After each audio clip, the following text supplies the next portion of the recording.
با چی جتای کل موسوار برق زده رویستی با چی گله باو دادی کتی پوزت مثل ناف چه چرک واره سلام بابا آخر من قبول کردم.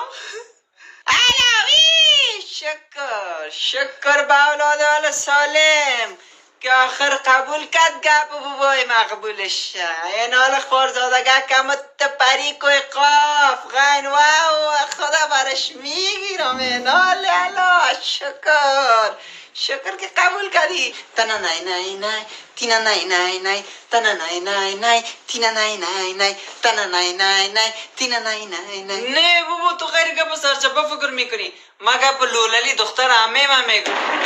من قبول کردم که امروز وقتی که عروسی کردم باز ما خانه جداگانه به خود میگیریم و همونجا زندگی میکنیم از شما جدا میشیم. وی الله سپر میزاره ترقه بخوری تو اولاد کدام جرات تو این تصمیم گرفتی؟ من ترا میمانم فقط مگم من دو بولک شده باشم که ترا بانم که امرای دختر همه جوگی دارسی کنی. الله مگم جگره که تمه تو کباب کنم مگه ترا ماندم نام من لیلی شش لببو نباشه. نام ما تغییر میتونم گم کده رنگت الله وی